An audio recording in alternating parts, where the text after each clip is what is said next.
I'm so thankful for our partnership with the Spot Athletics in Columbus, Ohio. Our offices and our studios are here, and because of our partnership, I get to offer you 10% off of any of their sport and life programs. That goes for athletes, that goes for adults, 10%. All you have to do is go to spotathletics.com/get started and enter code unscripted10 in the comments. That's all you got to do. The spotathletics.com/get started, enter unscripted10 in the comments, and they'll get you started today. Now, here's JL with a little bit of his story. I wasn't a great athlete growing up. There was a lot of kids with more natural talent than I had. After my freshman year of football, when I wasn't quite the star I always wanted to be, that's when I decided to start lifting weights. Joined the local gym, and I honestly had no clue what I was doing. Just kind of did what I saw in the magazines. I worked real hard, but after a few months of really not getting any stronger, I was really lucky because the gym manager, he took me under his wing and he showed me how to really train. After a few weeks, I kind of noticed I started getting a lot stronger. After a few years, I was playing college football, and now many years later, I'm a world champion in powerlifting. Honestly, I owe everything I've done athletically to that gym manager. And I started the Spot Athletics because I wanted to make that kind of impact on people's lives. Hi, I'm J.O. Holdsworth, founder and head strength coach at the Spot Athletics. When I think about you, when I think about you, I can't thank you enough for your mercy and love. When I think about you. Welcome to the Unscripted podcast. We're Tori and Shauna, and you're listening to our song called When I Think About You. Available on Spotify, Apple Music, or wherever you enjoy your favorite songs. But for now, let's listen in to your host and our friend, Aaron Conrad.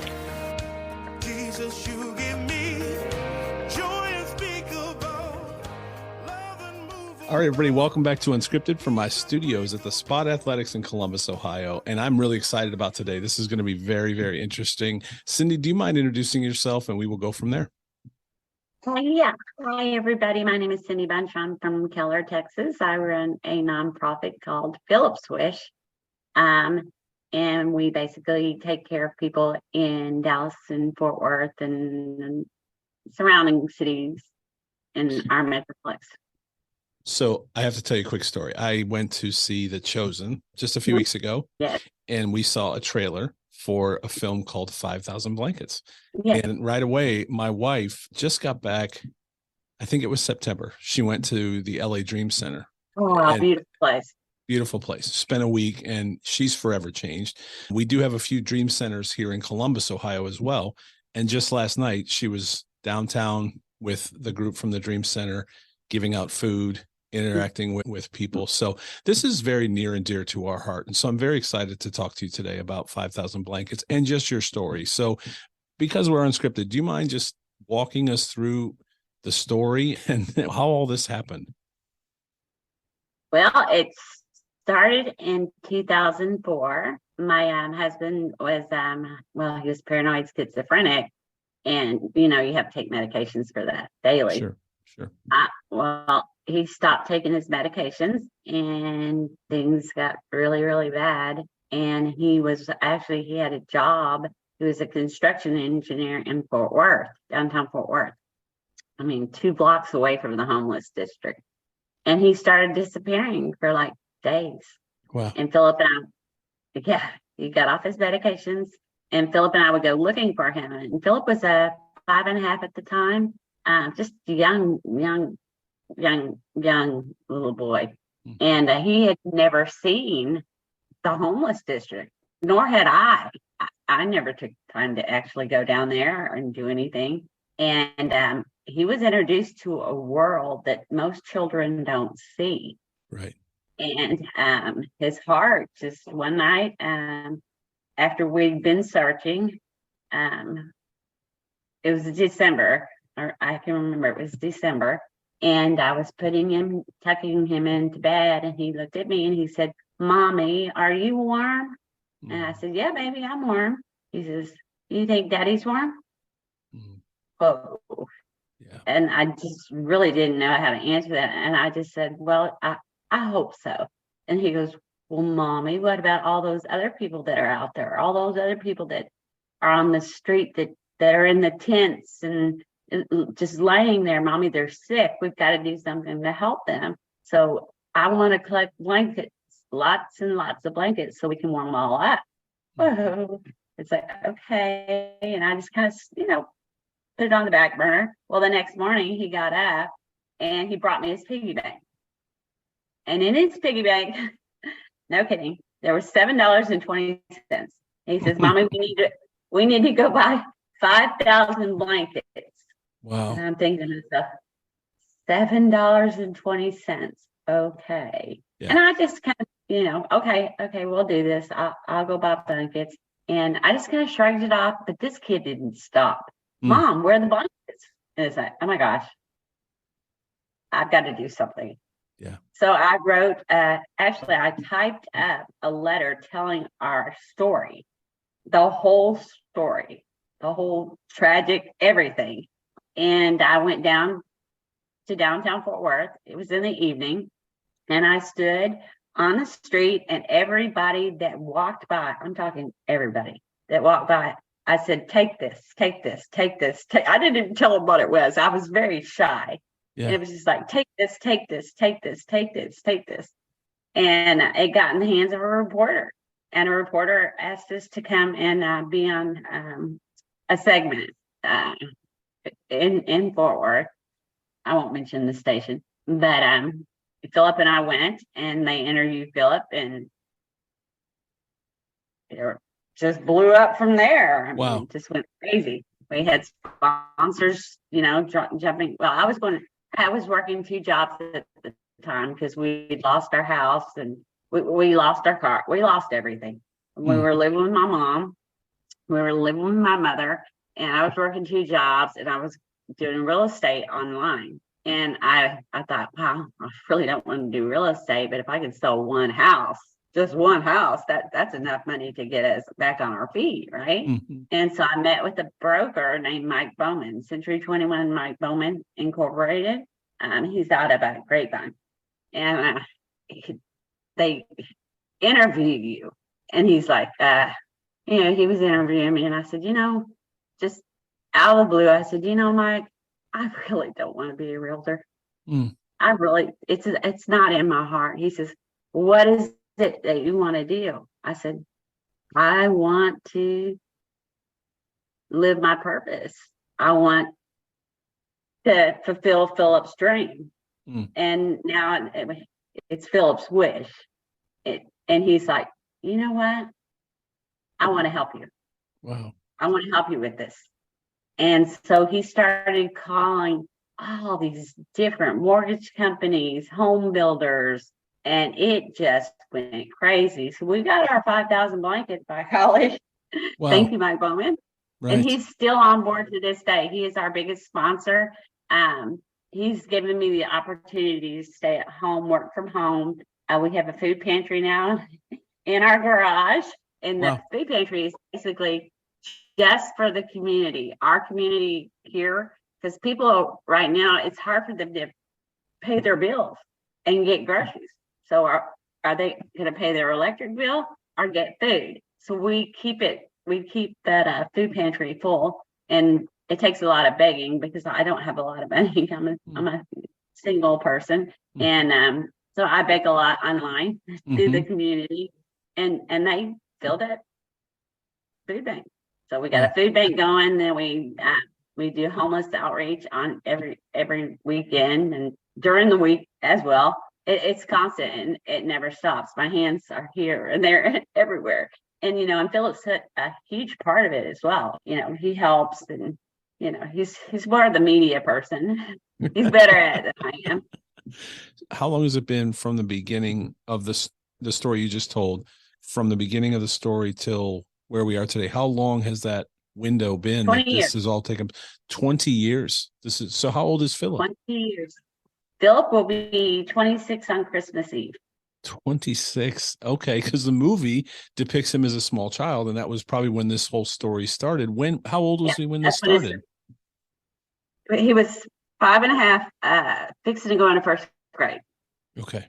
And Wow. like I said, he was on that one segment, and a screenwriter saw that segment, and he called me, and I just kind of blew it off. He's like, I want to write this story.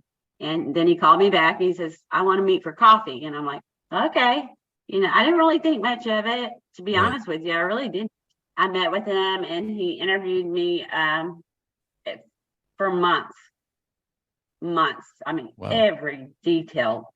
And we became very, very, very good friends. Yeah. And he wrote the screenplay and sent it to Sony, and Here you are. history. That's right. Here we are today. So it took 20 years for this project, for the movie, the film project itself. Is that about right in terms of how long it took? Oh, it took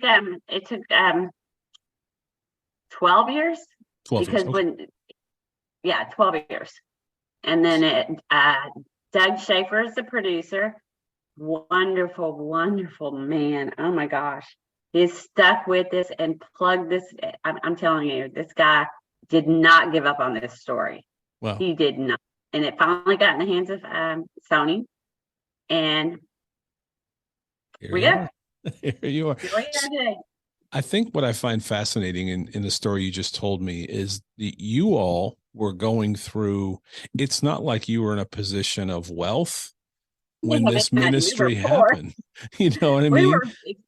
were extremely poor. I was working at the grocery store. I'm not going to mention the name of the grocery store, but I was working there. I got a job there, and I was working there, and then I was cleaning houses, literally cleaning bathtubs. I'm not kidding. Cleaning houses and doing real estate online, and just trying to get us out of the hole that we were in. Eventually, it took a while. We finally got we got a little trailer, Philip and I did, and we lived in the trailer, and then we lived in it. But to me, it was home. It didn't feel like, it was weird. It was kind of weird. It was like all those possessions that I had before, all of the place didn't matter anymore. None of that mattered anymore. It was the simple things that started to matter. Does that make sense? It makes absolute sense. I have witnessed that in my wife, going to LA and being with the Dream Center and visiting the homeless and going to Skid Row. Yeah. And, when she came home, I sensed that in her as well. It's almost like we don't need anything anymore. I'm just fascinated that throughout scripture, we saw that where those that had little gave much, and those that had much gave so little. Hey everyone, my name is Cami Pranel and I'm the Executive Director for My Unscripted. We hope you are enjoying today's interview. My Unscripted is dedicated to helping others find their voice, passion, and follow their dreams. Our team can help create websites, apps, YouTube channels, podcasts, media, and social content. Whatever your passion and vision, we can help. Our good friend Manny Ahome of Samaritan's Feet once said, "Make sure your dreams and goals are big enough to create room for others to join you." We've created room for you to join us too. Find out more at myunscripted.com. Now let's join Aaron for the second half of today's interview. And I think Christ was really clear about that throughout scripture. Extremely clear. And you're seeing the blessing, I almost want to say in air quotes, because we're being blessed, maybe not financially, but you're being blessed by someone like Century 21 to say, I can take care of you. Yes. And it was a rough period because I came down with an illness. It was not a good. I got cancer, thyroid cancer. So they removed my thyroid, and I didn't have insurance at the time. And guess who stepped up again? Wow. Guess who stepped up again? Same person. Bowman. Wow. Yep. And it's been a challenge because, having this condition, but you know what? God keeps me going. It's crazy. It's like when I'm having a flare up or something, it's like, and I have to do an interview or I have to go out, or not have to, I want to. I feel the need to go out and, be amongst my friends. I call them my friends because they're family to me. They're human, just like anybody else. And Right. God gives me the energy and to do it. And it's just such a beautiful thing. When I come home, I'm just full of like, oh my gosh, I just want to bring these people home with me. Yeah. For real. I actually have a guy that landed on my doorstep 9 years ago, and he was deaf, and his mother died from breast cancer. And she really didn't teach him much of anything. And it was like, oh my gosh, I don't know what I'm going to do with this guy. He had no family. So I took him in, and he's lives in one of my rooms, my back rooms. I can bring him out here. He can say hi. I taught him how to sign. Got him a job working overnights at the grocery store that I was working at. And he bought his first car. He paid it off last week, actually. Wow. Yeah, he's been here ever since. Yeah. So it's like, and that's not the first person I brought in and took care of. Or I'm not going to say I did it, because I definitely didn't do it. God did all of it. God works through us. Absolutely. He works through us. My wife works with the deaf culture. Small world. She works. So when she was in LA, one of the people that they came across in Skid Row during her time there was deaf, and she was able to communicate with them. No one else on the team would have been able to. So really cool story how that all happened. But how do you feel about the movie? How close is it in the depiction to your real life? Do you feel like they did a good job of telling your story? They did a beautiful job. Awesome. This movie is beautiful. It is just, there's happy moments. There's some really, it's my life. It's my life story. And I'm looking at I remember the first time I watched it, I actually could not get through it. It brought back so many memories. And then it's like, you can do this, you can watch it. Even when I was on set and Anna was doing a scene, I had to walk away because it was so real. So it was real. Like, oh my God. Yes, it was so real. But my favorite scene, I'd have to say, in the movie is the scene where I meet Delia. That's Cyndi Hogan plays Delia, and she plays my homeless friend, my homeless mentor, I call her. She basically, I had a mentor. His name was Charles Joyner, and he was homeless in Fort Worth, and he was legless. And he was the sweetest, most God-loving person. Oh my, he taught me so much about homelessness, and we would sit for hours and just talk, the two of us. And so Julia's my Charlie. Charlie passed away in 2015. Yeah, sweetest man, but everybody knew Charlie. Everybody loved Charlie. I mean, everybody. I'm talking everybody. There were so many people at his memorial. I think it was over 1,000 that showed up for his memorial service. Yes. Wow. Yes. Wow. So my what I take away from this is that, when I do these interviews, I have to spend time with God before I do them, because it's kind of like I want God to speak through me, if that makes sense. Yeah. Absolutely. Because I fumble a lot. I'm not real confident about, I don't like TV. I don't like being in the spotlight. I don't like any of that. I'd rather be behind the scenes. But I think God is trying to use me as a tool to help other people connect with other people, if that makes sense. Makes total sense. Absolutely. And I'm the same way. I'm an introvert, extrovert. I don't like to be in the public eye at all. We had someone talk to us about making our podcast famous. And I said, I don't want to be famous. I started this platform to tell stories like yours, or actually just give people a platform to tell their story. It makes total sense what you're saying. It has to be so surreal to watch your life played out on film. I just can't imagine. I can't imagine. It still hasn't hit me. Yeah. To be honest with you, no, it still has not. it still seems so surreal. Mm-hmm. You know, it's like, you know, got all these people calling me, all my friends from the past calling, and oh my gosh, Cyndi, I can't believe this. You worked so hard your whole life, and look at what's happened. And it's like, but I didn't do this. I keep telling them, it wasn't me that did this. Mm-hmm. It was my son's heart that worked through me. Jesus worked through me. It wasn't, none of this was me. I know that sounds crazy.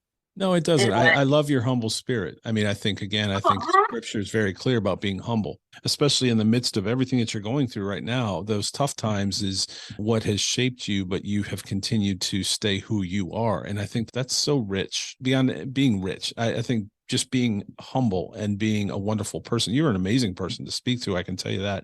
And I can't wait to see the movie. Don't even say that.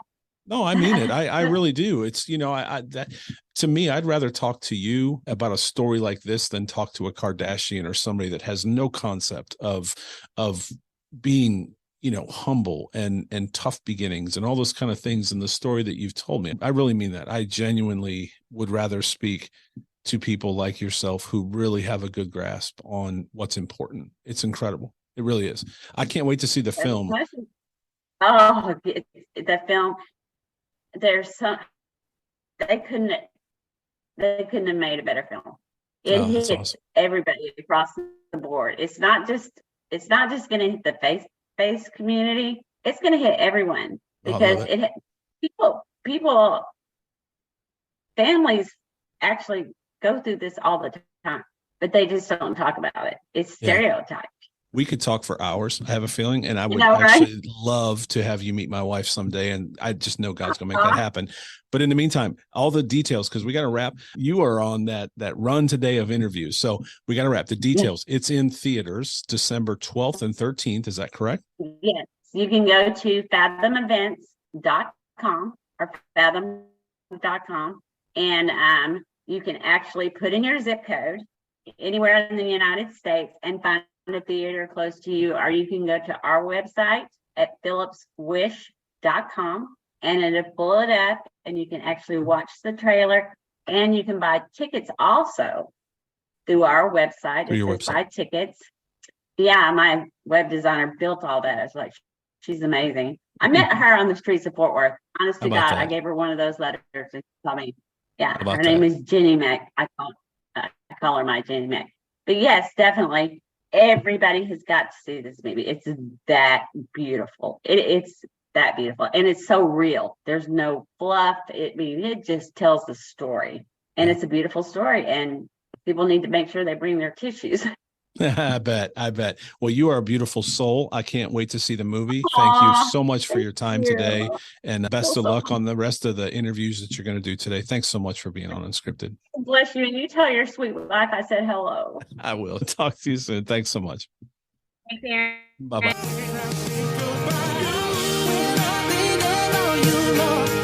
Thanks for joining us for another episode of the Unscripted Podcast with your host, Aaron Conrad. Be sure to like, share, and follow on all your favorite podcast platforms. Also, make sure to check out our song, When I Think About You, on Spotify, Apple Music, or wherever you enjoy your favorite songs. We'll see you next time on Unscripted with Aaron Conrad. When I think